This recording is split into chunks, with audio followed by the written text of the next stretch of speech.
वालेकुम दोस्तों, मैं असमतुल्ला और आपको चैनल पेडागाजी विद ईबी में खुश आमदीद। दोस्तों, आज हमारे पेडागाजी सीरीज़ का लेक्चर नंबर 15 है, जिसमें हम डिस्कस करेंगे Athenian education system and its aim. तो दोस्तों, पहले आते हैं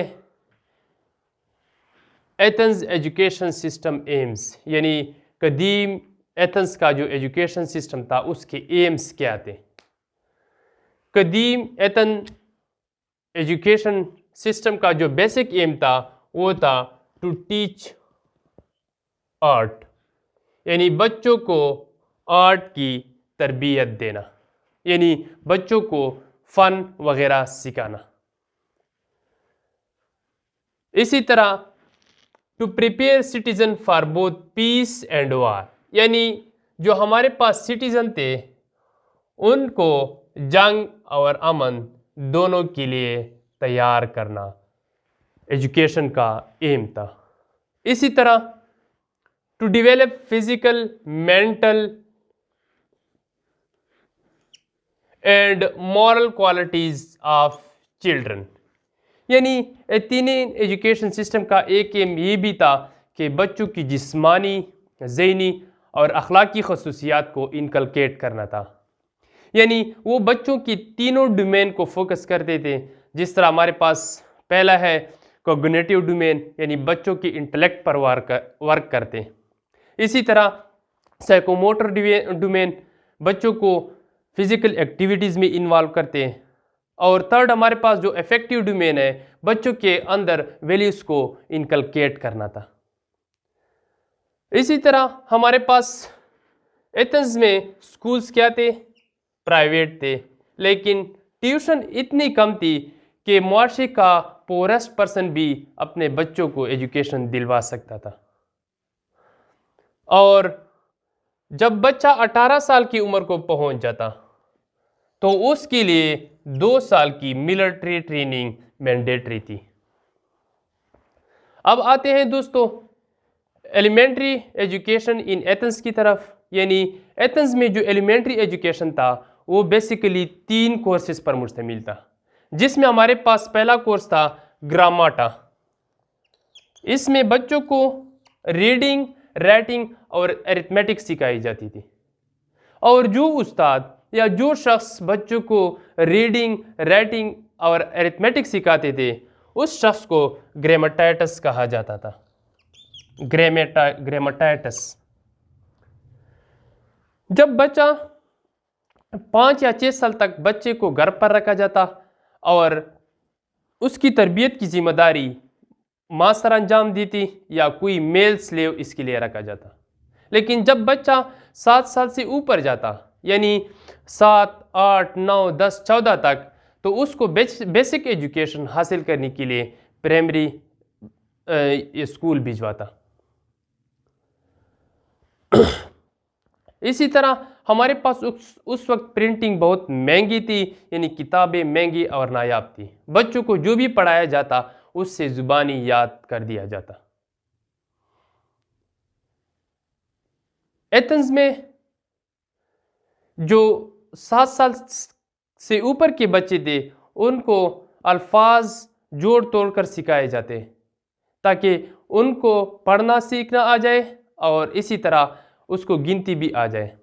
और जब बच्चे अल्फाज के जोड़ तोड़ के बाद पढ़ना सीख जाते तो उसको होमर और हिसियट्स की बुक्स दिया करते और उस पर परफॉर्मेंस भी देते थे।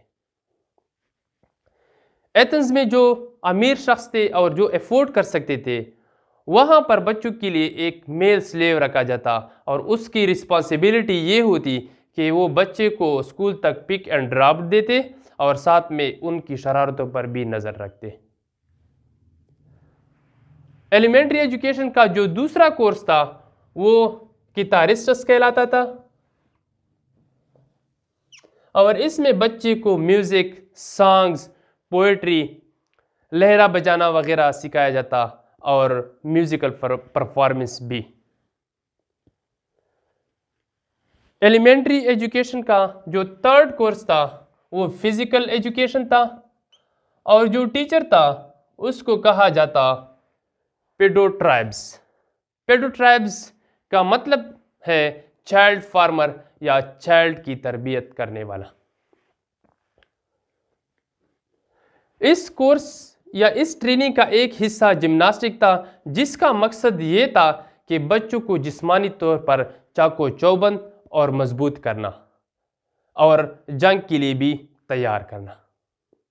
اسی طرح بچے جب تھوڑے بڑے ہو جاتے تو ان کو رننگ، جمناسٹک، ریسلنگ اور نیزہ پھینکنا وغیرہ سکھایا جاتا۔ اب دوستو آتے ہیں ایتھنز کے ہائر ایجوکیشن کی طرف۔ جیسے کہ دوستو ہم نے پہلے پڑھا تھا کہ جب بچہ 18 سال کو پہنچ جاتا ایتھنز میں تو اس کے لیے 2 سال کی ملٹری ٹریننگ لازمی تھی۔ اب ملٹری ٹریننگ حاصل کرنے کے بعد بچوں کو اختیار دیا جاتا کہ آپ اپنی مرضی کا پروفیشن چن لیں اور تاکہ اس میں آپ اسپیشلائزیشن کر سکیں۔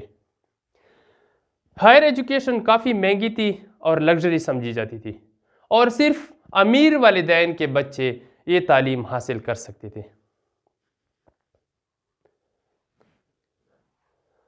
اب دوستو آتے ہیں ووکیشنل ایجوکیشن ان ایتھنز، یعنی ووکیشنل ایجوکیشن کیسی تھی اور کن لوگوں کو ووکیشنل ایجوکیشن حاصل کرنے کی ترغیب دی جاتی تھی۔ ایتھنز میں جو امیر والدین تھے وہ تو اپنے بچے اسکولوں میں بھجواتے اور ہائر ایجوکیشن حاصل کر لیتے، لیکن جو امیر طبقہ کے لوگ تھے ان کو سولون کی نظموں کے ذریعے ترغیب دی جاتی کہ آپ لوگ ہنر سیکھیں، اور یہ بچے اکثر اسکول چھوڑ جاتے جو غریب طبقے کے تھے اور اپنا پیٹ پالنے کے لیے کوئی ہنر سیکھتے۔ اب آتے ہیں دوستو کریکولم ان ایتھنز، یعنی ایتھنز کا کریکولم کس ٹائپ کا تھا۔ بیسیکلی دوستو ایتھنز کا جو کریکولم تھا وہ مشتمل تھا ریڈنگ، رائٹنگ، میوزکس، میتھمیٹکس اور جمناسٹک پہ، اور ساتھ میں ہیسیڈ کی پوئٹری اور ہومر کی رائٹنگ بھی اس ایتھنز کے کریکولم میں شامل تھی۔ بات کرتے ہیں ایتھنز کے وومن ایجوکیشن کی۔ ایتھنز والے وومنز کی ہائر ایجوکیشن کے خلاف تھے، لیکن اس کے جو بیسک ایجوکیشن کے حق میں تھے، اور بچوں کو گھروں پر ابتدائی تعلیم دی جاتی اور بچیوں کو امور خانہ داری وغیرہ سکھائی جاتی۔ تو دوستو یہ تھا ہمارا آج کا لیکچر۔ انشاءاللہ ملاقات ہوگی نیکسٹ لیکچر میں، تب تک کے لیے اللہ حافظ۔